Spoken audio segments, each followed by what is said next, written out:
Someone built this device, but they never told us how it communicates. There is no documentation, no protocol specification, only the hardware and the data it transmits. Welcome to EmbeddedLab. This is the very first video on the channel. If you're passionate about electronics, embedded systems, communication protocols, and reverse engineering, you've come to the right place. The idea behind EmbeddedLab is simple. We analyze real devices and discover how they actually work, even when the manufacturer provides little or no documentation. On this channel, we'll explore communication protocols such as serial, SPI, I2C, CAN bus, and Bluetooth Low Energy. We'll analyze firmware, investigate hardware architectures, capture and decode communication traffic, and document the entire reverse engineering process step by step. EmbeddedLab isn't just about the final result, it's about the journey. We'll document our successes, as well as the approaches that don't work. Because in reverse engineering, failed attempts are often just as valuable as successful ones. To keep every project consistent and easy to follow, we'll use the same structured methodology throughout the entire series. So, let's get started. 1. Hardware inspection. We begin by taking the device apart and identifying its main components: the microcontroller, sensors, memory, and the supporting circuitry. At this stage, the goal is simple: understand the hardware architecture and discover what the device is actually capable of. Step 2. Interface discovery. Next, we look for every available interface. That includes UART, SPI, I2C, USB, SWD, JTAG, and Bluetooth Low Energy. These interfaces are often the entry point into the device and provide the first clues about how it operates. Step 3. Traffic analysis. Once we've identified the available interfaces, it's time to observe the device in action. We'll capture the communication between the device and its official application, or any other connected equipment, and analyze every packet exchanged. By studying the traffic, we can gradually reconstruct the communication protocol and understand how the device really works. Number 4. Protocol and firmware reverse engineering. After collecting enough information, we'll reconstruct the protocol and, whenever possible, analyze the firmware to understand the internal logic of the device. Some devices allow firmware extraction through debug interfaces or official firmware update mechanisms. Others are protected. In those cases, we'll explore more advanced hardware reverse engineering techniques, including fault injection and voltage glitching, to evaluate the implemented security mechanisms and, whenever possible, gain access to the firmware for research and analysis. Number 5. Validation and documentation. Finally, we'll verify every assumption we've made. We'll reproduce the results, validate our findings, and document the entire process so that other developers, engineers, and security researchers can repeat the analysis. Because reverse engineering isn't just about finding the answer, it's about understanding how you got there, and that's exactly the methodology we'll follow in every EmbeddedLab project. And now, it's time for our first case study. We'll be analyzing a Bluetooth Low Energy temperature and humidity sensor, a device with no public documentation, no protocol specification, nothing. Our goal is to discover how the device communicates with its official application. We'll reconstruct the communication protocol, understand the structure of every message, and in the end, we'll communicate directly with the device from our own software without relying on the manufacturer's application. So, let's open the device and find out how well the manufacturer managed to hide its Bluetooth protocol. Step 1. Hardware inspection. The PCB is surprisingly simple, but it already tells us a lot about the device. At the center of the board, we find the microcontroller. Next, we have the temperature and humidity sensor. Communication is handled over Bluetooth Low Energy using the integrated PCB antenna. It's time to find the communication interfaces. Step 2. Interface discovery. Before we can analyze the communication protocol, we first need to identify every interface available on the PCB. Some manufacturers hide these interfaces completely. Others leave them exposed, and sometimes They even label them. Fortunately, that's exactly what we have here. At this point, we know exactly how we can interact with the hardware. The next step is to determine which interface is actually used by the official application. Step 3. Traffic analysis. The device actually communicates using two different interfaces. Externally, it uses Bluetooth Low Energy to talk to the mobile application. Internally, the microcontroller communicates with the temperature and humidity sensor over I2C. Let's analyze both. To capture the communication for I2C, we'll use a SAILI logic analyzer connected directly to the I2C bus. The I2C bus is already active, and data is continuously exchanged between the microcontroller and the sensor.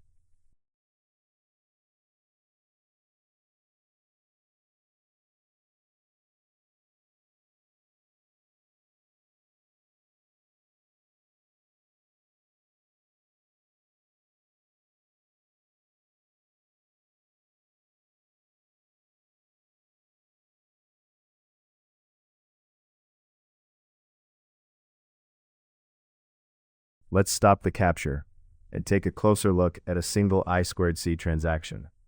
This is a typical I2C transaction between the microcontroller and the sensor. For now, our goal is simply to verify that we can capture and decode the communication correctly. We'll analyze the transaction in detail, byte by byte. Later, in step 4, protocol reverse engineering. So far, we've captured the communication between the microcontroller and the sensor over the I2C bus.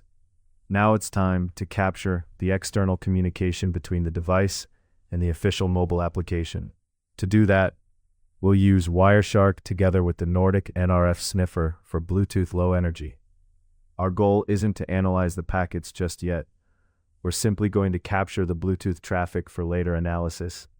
Once the sniffer is running, we can see Bluetooth advertising packets being transmitted by the device. Next, we'll connect the official mobile application and capture the complete communication session. As expected, the amount of Bluetooth traffic increases significantly once the mobile application connects to the device. We'll save this capture and decode the protocol later in step 4. We now have everything we need: the internal I2C communication and the external Bluetooth Low Energy traffic. In the next step, we'll decode both traces and reconstruct the communication protocol. Step 4. Protocol analysis and reverse engineering. So far, we've identified the hardware. We've discovered the available interfaces, and we've captured both the I2C and Bluetooth Low Energy traffic. Now comes the most interesting part: understanding what all these bytes actually mean. Our goal is to reconstruct the communication protocol. We'll begin with the simplest communication path, the I2C bus, between the microcontroller and the temperature and humidity sensor. During step 3, we captured the traffic. Now it's time to understand what these transactions actually represent. Let's begin by opening the I2C trace we captured in the previous step. At first glance, we can see multiple communication sequences between the microcontroller and the sensor, each separated by approximately 3 seconds. Looking more closely, we notice that every sequence starts with the same 3 bytes, 70, 35, 17, and ends with another recurring sequence, 70B098. Whenever the same values appear repeatedly, it's a strong indication that they represent protocol commands rather than measurement data. Let's verify this using the sensor's datasheet. According to the documentation, command 3517 is the wake-up command used to bring the sensor out of sleep mode. Likewise, command B098 is the sleep command, which returns the sensor to its low power state. This tells us that every communication cycle follows the same pattern. The microcontroller wakes up the sensor, performs the required communication, and finally puts the sensor back to sleep. The next command is 6458. Looking it up in the sensor datasheet, we find that it triggers a low power measurement. The sensor starts a new temperature and humidity conversion, which we'll read in the next I2C transaction. Now the sensor returns the measurement results: 2 bytes for temperature, 1 CRC byte, followed by 2 bytes for humidity and another CRC byte. At this point, we've identified the complete I2C communication sequence. The sensor is woken up, a measurement is triggered, the data is read, and finally the sensor is placed back into sleep mode. We've already uncovered how the sensor communicates with the microcontroller. Now it's time to move one step further. Let's open the Bluetooth low energy capture recorded during our communication session with the official mobile application. Unlike the I2C interface, there is no documentation describing the Bluetooth protocol. The only thing we have is the traffic itself. After opening the Bluetooth trace, the first packets we encounter are advertising indication, ADVIND packets. These packets are broadcast periodically by the device, even when no connection has been established. Since the mobile application displays the temperature and humidity without connecting to the device, it's reasonable to assume that the measurement data is embedded directly inside the manufacturer-specific data field.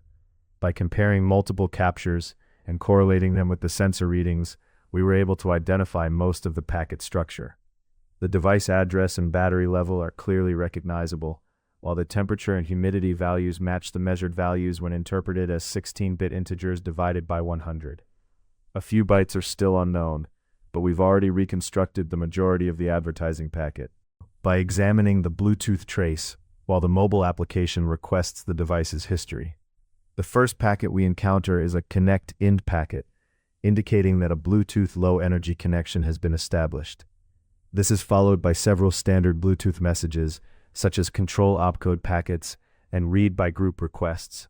These are part of the normal Bluetooth low energy connection process and are not specific to this device. The first packet that really interests us is the write command sent by the mobile application. Unlike the standard Bluetooth packets, this command is completely proprietary. There is no public documentation describing its format or meaning. By analyzing multiple captures and comparing them with the application's behavior, we were able to reconstruct its structure. As shown in the diagram, the packet contains the device address, a command identifier, a payload length, and a Unix timestamp specifying the point in time from which the application requests historical measurements. With this information, we're no longer looking at raw bytes. We're beginning to understand the device's proprietary communication protocol. Immediately after the write command, the device responds with a burst of handle value notification packets. These notifications contain the actual historical measurements requested by the mobile application. Just like the write command, the payload is completely proprietary and isn't documented anywhere. By comparing multiple captures and correlating the values with the sensor readings, we were able to reconstruct the structure of these packets. As shown in the diagram, each notification contains two memory addresses inside the microcontroller, one for the temperature value and one for the humidity value, followed by the corresponding measurements encoded as 16-bit integers multiplied by 100. This allows us to decode the raw packet and recover the original temperature and humidity values with complete accuracy. At this point, we've successfully reconstructed both the request sent by the application and the response returned by the device. At this point, we've successfully reconstructed the device's communication protocol. We now understand how the sensor communicates internally over I2C, how the measurements are transmitted over Bluetooth low energy, and how the mobile application requests historical data. What started as a collection of undocumented packets has become a fully understood communication protocol. And that means we're now ready for the final step, building our own client to communicate directly with the device without relying on the manufacturer's application. We've reached the final step of our reverse engineering methodology, validation and documentation. So far, we've identified the hardware, discovered the communication interfaces, captured the traffic, and reconstructed the device's proprietary protocol. Now it's time to validate our findings. If our analysis is correct, we should be able to communicate directly with the device using our own software, without relying on the manufacturer's application. We'll start with the simplest case, listening to the Bluetooth advertising packets and decoding the real-time sensor data. We'll start with the simplest validation. Instead of connecting to the device, we'll simply listen to its Bluetooth advertising packets. If our protocol analysis is correct, we should be able to decode the temperature, humidity, and battery level directly from the advertising payload. To verify this, I've written a small Python scanner using the BLE library. Let's run it and see if the values match what the official application reports. Immediately after the first advertising packet is received, our scanner identifies the device, extracts the proprietary payload, and decodes the sensor values in real time. The temperature, humidity, and battery level are displayed without using the manufacturer's application or SDK. This confirms that our reverse engineering of the advertising packet was correct. With just a few lines of Python, we've successfully validated the first part of the protocol. We can now read live sensor data directly from the advertising packets. Next, we'll establish a Bluetooth connection and validate the second part of the protocol by requesting the device's historical measurements. The final validation is the most important one. Instead of simply listening to the advertising packets, we'll now establish a Bluetooth low-energy connection with the device and communicate using the proprietary protocol we reconstructed.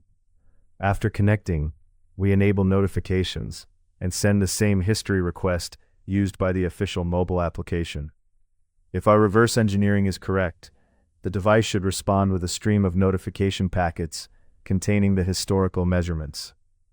Our Python client automatically decodes each notification, extracts the timestamp, temperature, humidity, and battery level, and presents the data in a human-readable format. At this point, we've completely eliminated the need for the manufacturer's application. Everything is now handled by our own software, using only the protocol we reconstructed from the captured traffic. Let's validate the final part of our analysis. This Python client establishes a Bluetooth low-energy connection, enables notifications, and communicates directly with the device using the proprietary protocol we reconstructed. First, it requests the available history range. The device responds with the memory pointers containing the stored measurements. Using those pointers, the client automatically requests the historical records, receives the notification packets, and decodes each measurement in real time. We've gone from an undocumented Bluetooth device to a fully understood communication protocol and a working custom client. What started as an undocumented Bluetooth device has become a fully understood communication protocol. Every packet has been decoded, every message validated, and the device can now be controlled using our own software.